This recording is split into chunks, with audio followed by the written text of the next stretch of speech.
November 12, 1944. The Wyoming wind carried the first hints of winter across the Brennan Ranch, where cattle had grazed for 3 generations and where the only enemies had ever been drought and wolves.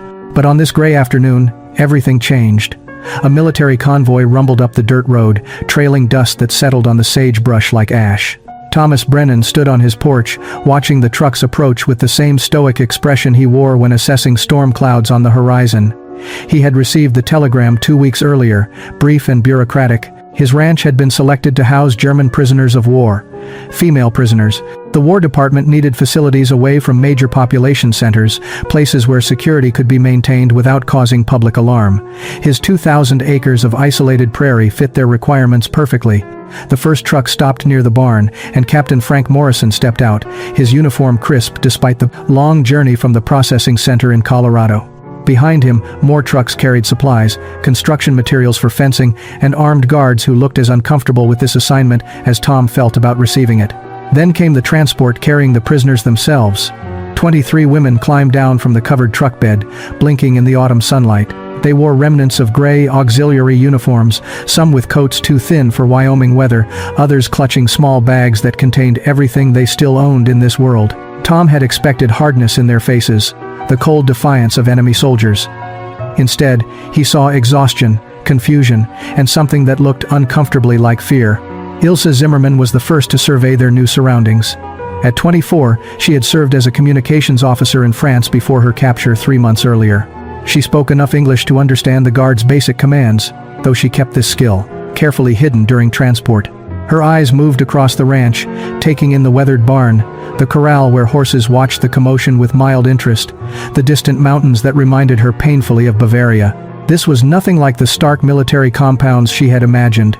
It looked like a working farm, alive and functional, not a prison. Helene Hoffman, barely 19 and still looking younger, stood close to Ilse, seeking unconscious protection from the older woman. She had been a nurse's assistant in a field hospital, captured when their unit was overrun during the Allied advance. The journey to America had been a blur of ships, trains, and processing centers where she understood nothing of what was being said to her. Now, standing in this vast open space under an enormous sky, she felt smaller than she ever had in her life. Captain Morrison began speaking, his voice carrying across the assembled group. Tom Brennan would provide accommodation in the converted, bunkhouse. The women would work on the ranch in exchange for their keep, under constant supervision. Standard POW protocols would be observed. As the captain spoke, Tom's mother Eleanor emerged from the main house, wiping flour from her hands. The first days at the Brennan Ranch were marked by silence and suspicion. The women had been assigned to the converted bunkhouse, a long wooden structure that had once housed seasonal ranch hands during cattle drives. Military cots lined the walls, and a pot-bellied stove squatted in the center, its warmth barely reaching the corners where cold seeped through gaps in the boards. The women organized themselves with military efficiency, creating invisible boundaries between bunks and speaking only in hushed German during the brief moments when guards were not present. They moved through their routines like ghosts, present but not truly there, their faces carefully blank. The ranch hands kept their distance as well. Jackson Riley, the head cowboy, who everyone called Jack, had clear instructions from Tom Brennan to treat the prisoners fairly, but maintain appropriate separation. Jack had spent 2 decades working cattle across Montana and Wyoming, and he prided himself on reading situations quickly. These women confused him. They were supposed to be the enemy, soldiers who had served the same regime that killed American boys overseas. Yet watching them stand in the cold morning air waiting for work assignments, he saw nothing threatening. Only young women far from home trying to survive circumstances they probably never chose. Matthew Dawson felt differently.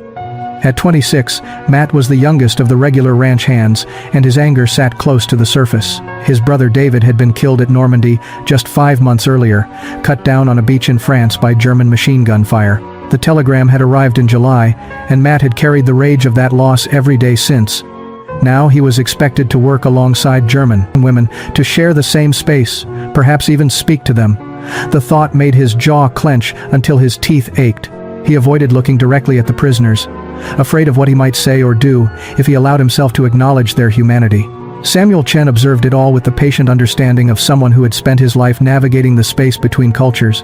His parents had immigrated from China to work on the railroads, and Sam had grown up hearing 2 languages, belonging fully to neither world. He understood what it meant to be viewed with suspicion, to have your loyalty questioned simply because of where your ancestors were born. When he looked at the German women, he saw that same careful wariness in their eyes, the constant awareness of being watched and judged. The work assignments began simply. The women were given tasks that required little communication: washing dishes in the main house kitchen, hauling water, mending fence posts under supervision. They worked without complaint, their movements efficient and precise. Charlotte Vogel, whom the others called Lottie, kept a diary hidden in her bunk, writing observations each night by candlelight. She noted everything: the layout of the ranch, the personalities of their captors, the gradual shift from autumn toward winter. It happened on a Thursday afternoon in late November, 3 weeks after the women's arrival. Jack Riley had been working since dawn, repairing fence line in the north pasture, and returned to the bunkhouse kitchen with an idea that had been forming in his mind for days. He had watched the German women move through their routines with mechanical precision, never smiling, never speaking unless necessary. They reminded him of horses he had known that had been broken too hard, still obedient but with something vital damaged inside them. His grandmother back in Montana had always said that no problem existed that couldn't be helped by good food and kindness, and Jack figured it was worth testing her theory. He gathered ingredients from the ranch pantry, apples from the cold storage, flour, sugar, and the precious cinnamon that Eleanor Brennan kept in a tin above the stove. The old woman watched him with curiosity as he worked, saying nothing but nodding approval when he glanced her way. Jack had learned to bake during long winters on isolated ranches, where a man either learned to cook or ate poorly. His specialty was apple cobbler, a recipe his grandmother had taught him when he was barely tall enough to see over the counter. He peeled apples with his pocket knife, the same blade he used for everything from cutting rope to trimming horse hooves, and arranged them in a deep pan with sugar and spices. The smell began to fill the main house kitchen as the cobbler baked, sweet and warm with cinnamon and butter. It drifted through open windows and across the yard to where the women were working, hanging laundry on lines stretched between posts. Frida Koch noticed it first, stopping mid-motion with a sheet in her hands. She inhaled deeply, and for a moment her carefully maintained neutral expression cracked. The scent reminded her of her grandmother's kitchen in Dresden, of Christmas markets and childhood safety. She said something in German to Ilse, who also paused, her nose lifting like a deer sensing something in the wind. When Jack carried the cobbler outside on a wooden tray, still steaming from the oven, he felt suddenly foolish. What was he doing? These were prisoners, enemy soldiers. And here, he was offering them dessert like they were guests at a church social. But he had committed to the action, and Jack Riley was not a man who turned back once he had started down a path. He approached the group of women who had gathered near the clothesline, their eyes following the tray with unmistakable hunger. In his rough, simple English, slowed down so they might understand, he said the words that would later become legendary on the ranch. "Apple cobbler. Still hot. Figured you might like some." The women stared at him, then at the cobbler, then at each other. None of them moved. They had been trained not to accept anything from captors without suspicion, to maintain distance and dignity even in imprisonment. Helene was the first to step forward. At 19, she had not yet learned the hardened caution that came with age and experience. The smell of cinnamon and apples overwhelmed her training, her discipline, everything except the memory of her mother's kitchen and the aching homesickness that had lived in her chest since capture. She approached Jack with small, hesitant steps, her hands clasped in front of her like a child asking permission. He handed her a tin plate with a generous portion, and she took it with trembling fingers, whispering "Danke" so quietly he almost missed it. Then the others came forward, one by one, accepting plates of cobbler with nods and careful gratitude. They ate standing in the Wyoming afternoon, and for the first time since their arrival, something like peace settled over the yard. The cobbler incident changed the atmosphere at the ranch in ways that surprised everyone, including Tom Brennan. He had watched the exchange from his office window, initially ready to intervene if Jack was being too familiar with the prisoners. But he saw something in that moment that made him reconsider his rigid approach to managing the camp. These women were not hardened soldiers. They were displaced people caught in circumstances beyond their control, and treating them with basic human decency did not compromise security or betray American values. It might even make the challenging situation more manageable for everyone involved.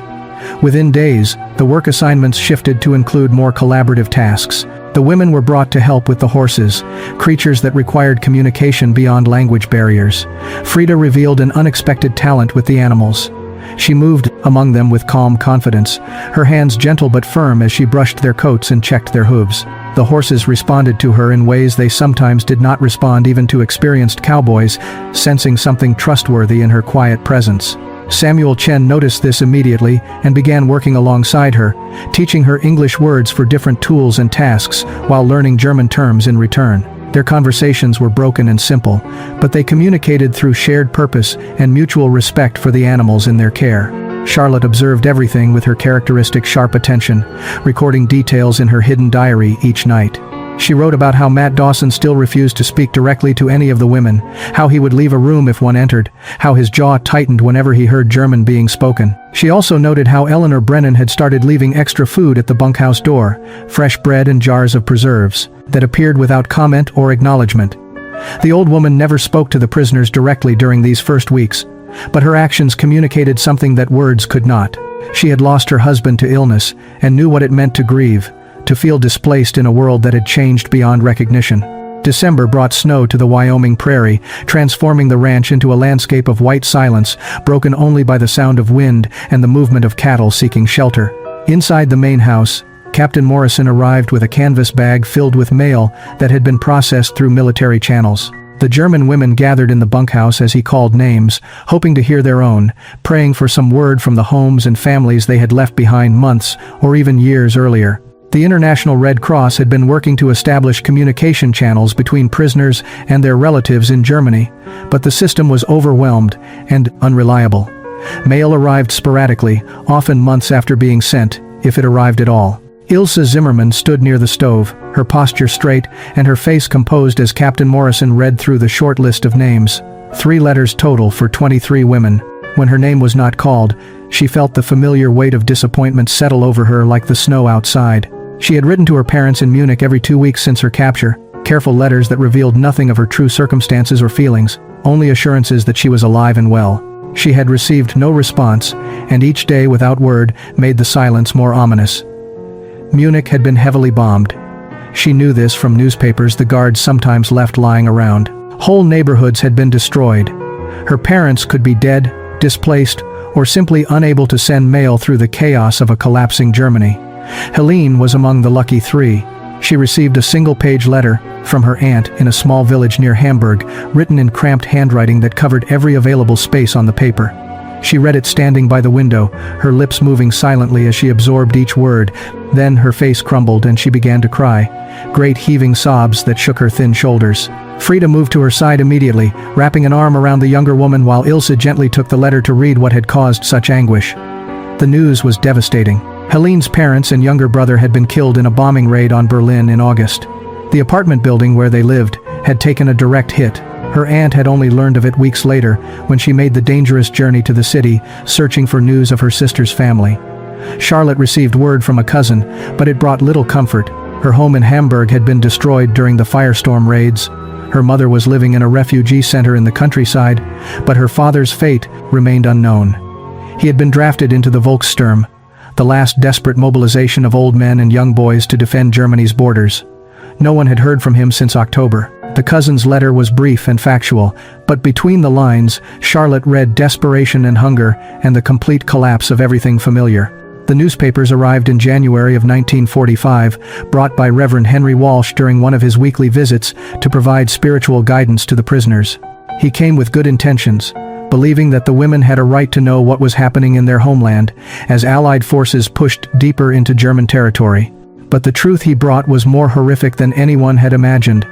The front pages carried photographs that would haunt the world for generations.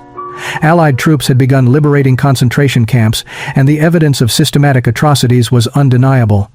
Images showed skeletal figures in striped uniforms, mass graves, gas chambers disguised as shower rooms, and mountains of personal belongings stripped from murdered prisoners. Captain Morrison initially hesitated to allow the women access to these newspapers, concerned about how such information might affect camp security and morale. But Eleanor Brennan intervened with quiet firmness. "They have a right to know what was done in their country's name," she told her son Tom. "If we keep the truth from them, we are no better than the regime that lied to them in the first place." So the newspapers were placed in the bunkhouse common area, and the women gathered around them like witnesses to a terrible accident, unable to look away despite the horror before their eyes. Ilse read the articles aloud in German, her voice steady at first but growing more strained with each paragraph. The reports detailed camps with names that meant nothing to most of the women: Auschwitz, Bergen-Belsen, Dachau, Buchenwald, places where millions of Jews, political prisoners, Roma people, and others deemed undesirable by the Nazi regime, had been systematically murdered.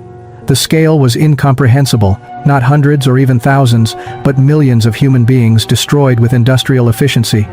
Some of the women began to weep, others sat in stunned silence. A few protested that it must be propaganda, Allied lies designed to demonize Germany and justify the war. But the photographs made denial difficult. The evidence was too detailed, too consistent across multiple sources, too obviously real. Charlotte's hands shook as she held one of the newspapers. She thought about her service in Hamburg, filing reports and processing documents for Wehrmacht administrative offices. Had she been part of this machinery of death without knowing it? The forms she had typed and filed, had they been connected to these camps, to this systematic destruction of human life? She felt nauseated, dizzy with the implications of questions she had never thought to ask, while serving what she believed was her country's legitimate defense. Frida, who had operated radio equipment transmitting military communications, wondered what messages she had helped relay. Had some of her transmissions coordinated the transport of prisoners to these death camps? The guilt was crushing, made worse by the knowledge that she had never questioned, never looked beyond her immediate duties to wonder what larger purpose they served. The newspapers had created a crisis of conscience among the German women, but it was Eleanor Brennan who understood that guilt without redemption would destroy them completely. She had watched the prisoners sink into depression over the weeks following the revelations, moving through their work like hollow shells of the young women who had arrived months earlier. Eleanor had lived long enough to understand that people were not the sum of their government's sins, and that healing required more than knowledge of past wrongs. It required being shown a different path forward. She approached her son Tom with a proposal that shocked him. She wanted to invite the German women to share Thanksgiving dinner at the main ranch house table. Tom's immediate reaction was refusal. The idea seemed absurd, possibly dangerous, and certain to cause controversy if word spread to neighboring ranches or town. These were enemy prisoners of war, not dinner guests. But Eleanor was persistent in the way only mothers can be with their adult children. She reminded him that Thanksgiving was about gratitude even in difficult times, about recognizing our shared humanity across differences. She also pointed out that the women needed to see that Americans lived by the values they claimed to represent. If we feed them like prisoners but never treat them like people, she said, we become no better than those who ran the camps they are mourning. The announcement came 3 days before Thanksgiving. Captain Morrison had given reluctant approval after Eleanor personally guaranteed there would be no security concerns. The women would be invited in small groups to the main house, where they would share a meal with the Brennan family and the ranch hands. The invitation was presented to the prisoners during their evening roll call, and the response was stunned silence. Ilsa, serving as translator, had to repeat the message twice before the women fully understood what was being offered. Several began to cry immediately, overwhelmed by the unexpected kindness. Others looked suspicious, wondering what would be demanded of them in return for this privilege. Thanksgiving morning arrived cold and clear, with frost covering the prairie grass like scattered diamonds. Eleanor had been cooking for 2 days, preparing a feast that would feed 24 people. Tom had slaughtered one of their finest turkeys, and the bird roasted slowly in the kitchen oven, filling the house with aromas that made even the Cowboys weak with anticipation. Jack Riley had baked 3 apple cobblers, his signature contribution now eagerly anticipated by everyone on the ranch.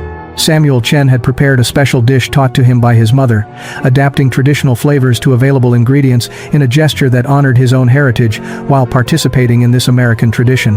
The first group of women arrived at noon, escorted by guards who were instructed to remain outside. Helene, Frida, Charlotte, and 4 others stepped into the main house with visible nervousness, their hands clasped in front of them, their eyes taking in the warmth and comfort of a real home. February of 1945 brought word that repatriation procedures were being formalized for German prisoners across the United States. The war in Europe was entering its final phase, with Allied forces advancing on Berlin from both east and west. German defeat was no longer a question of if, but when. Captain Morrison received detailed instructions from the War Department, outlining the process by which prisoners would be returned to their homeland once hostilities officially ceased. He was required to inform the women at the Brennan Ranch that their captivity would soon end, that they would be free to return home within months. The announcement should have been received with joy and relief. Instead, it triggered a crisis that none of the American staff had anticipated. The The women gathered in the bunkhouse after the formal announcement, and for the first time since their arrival, voices were raised in heated debate. The conversation was entirely in German, rapid and emotional, with some women arguing passionately while others sat in troubled silence. Ilse found herself at the center of the discussion, not because she sought leadership but because the others looked to her for guidance in navigating this impossible choice. "Return to what?" she asked the group, her voice carrying the weight of months spent grappling with questions that had no easy answers. "Return to cities that no longer exist, to families we cannot locate, to a country that committed unspeakable crimes in our names while we claimed ignorance?" Charlotte's diary entries from this period reveal the depth of internal conflict the women experienced. She wrote about lying awake at night, staring at the bunkhouse ceiling while wrestling with competing loyalties and fears. Part of her felt that returning to Germany was a duty, that her country needed people willing to help rebuild and atone for what had been done.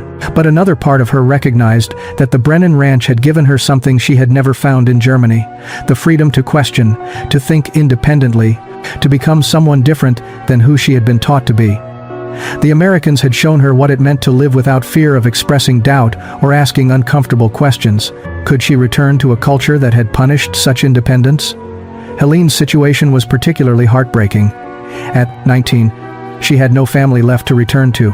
The aunt who had written to inform her of her parents' death had made it clear in subsequent letters that she could barely feed herself, much less take in another mouth.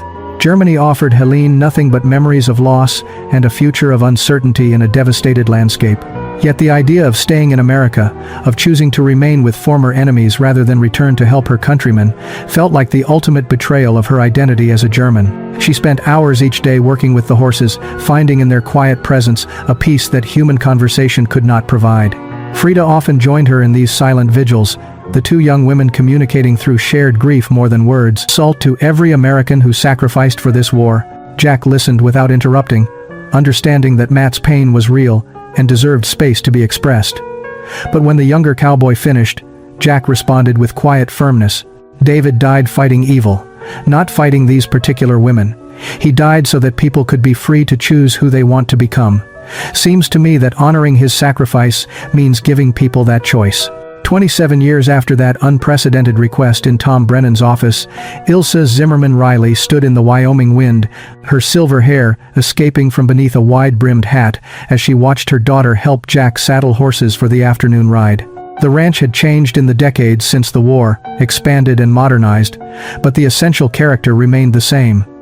The barn, where she had first tasted apple cobbler, still stood, weathered but sturdy, a monument to the moment when kindness had begun to break through hatred. She had married Jack Riley in 1948, 3 years after the War Department approved her immigration status, making her one of 7 German women who had been allowed to remain in America under special provisions that recognized their unique circumstances. The journey from prisoner to citizen had not been easy. The women had faced suspicion from some community members, whispered accusations of being Nazi sympathizers who had escaped justice. But they had also found remarkable support from others who believed in redemption and second chances. Eleanor Brennan had lived long enough to see Ilse and Jack marry, and had held their first grandchild before passing peacefully in her sleep in 1955. Helene had become a registered nurse, working at the hospital in Cheyenne, where her gentle compassion made her beloved by patients and staff alike. Charlotte had opened a translation service, using her language skills to help other immigrants navigate American bureaucracy, paying forward the help she had received. Frida had married Samuel Chen, their union raising eyebrows in some circles, but celebrated by those who understood that love recognized no boundaries of nation or race. The women had maintained connections with those who returned to Germany, an informal network of letters that chronicled the parallel journeys of reconstruction on both sides of the Atlantic. Some who went back had found surviving family members and rebuilt lives in a transformed Germany that rejected its Nazi past and embraced democracy. Others had struggled with poverty and the stigma of having been captured, of having spent months in American custody. The letters flowing between Wyoming and Germany revealed that both paths had required courage, both choices had demanded sacrifice, and neither was inherently their own complicated emotions. Jack Riley had grown genuinely fond of several of the women, particularly Frida, whose gift with horses had made her invaluable to ranch operations. The thought of her returning to a destroyed Germany where her talents would be wasted troubled him more than he wanted to admit. The breaking point came on a March evening when Ilse approached Tom Brennan at his office in the main house. She had been rehearsing this conversation for weeks, carefully choosing English words that would convey the complexity of what she needed to say. Captain Morrison was also present, having been summoned by Tom when he learned that Ilse had requested a formal meeting. The young German woman stood before the two men with her hands folded, her posture straight despite the nervousness evident in her eyes. She began speaking in careful, measured English that had improved dramatically over the months. "Mr. Brennan, Captain Morrison, I come to speak for some of us who cannot speak so well in English. We have a request that is very unusual, but we must ask it anyway." What followed was an explanation that neither man had expected. 7 of the 23 women wanted to formally request permission to remain in the United States rather than accept repatriation to Germany. Ilse explained their reasoning with heartbreaking honesty. They had nowhere to return to, no families waiting, no homes standing. More importantly, they had discovered in Wyoming something that Germany had never offered them: the freedom to think differently, to question authority, and to become individuals rather than components of a collective ideology. They wanted the chance to build new lives in America, to contribute to a society that had shown them unexpected mercy and kindness. They were prepared to work, to prove themselves worthy of this extraordinary consideration, to spend the rest of their lives earning the second chance they were requesting. Tom Brennan sat in stunned silence for a long moment after Ilse finished speaking. He had never imagined that prisoners would ask to remain in captivity rather than accept their freedom. Captain Morrison's expression revealed similar shock, though his military training helped him maintain composure. The legal and bureaucratic complications were staggering. These women were still technically enemy combatants, still subject to Geneva Convention protocols that mandated repatriation. There was no established process for what they were requesting, no precedent to follow, no clear authority to approve such an unusual petition. Yet both men recognized the profound courage it took for these women to make such a request, knowing they risked rejection and the judgment of both Germans and Americans for their choice. The news of the women's request spread through the ranch within hours, carried by guards and ranch hands who had overheard portions of the conversation. Reactions were mixed and passionate. Matt Dawson's anger, which had been slowly diminishing over the months, flared back to life. He confronted Jack Riley in the barn, his voice tight with barely controlled fury. "My brother died fighting these people, and now we are supposed to welcome them as neighbors? Give them the right to stay in our country while David is buried in a military cemetery in France? It is an insult more noble than the other." Ilse's own story had become something of a legend in the region, the German POW who had fallen in love with a cowboy and stayed to build a life on the prairie. But she knew the real story was more complex than romance. It was about finding home not in a place or a nation, but in the freedom to choose who you wanted to become. The Brennan Ranch had given her that freedom when her own country had denied it, and she had spent decades trying to honor that gift by living with integrity, kindness, and gratitude. As she watched her daughter laugh at something Jack said, Ilse thought about the apple cobbler that had started everything, about how small gestures of humanity could cascade into transformations no one anticipated. She thought about the choice she had made in 1945, and she knew with absolute certainty that she would make it again.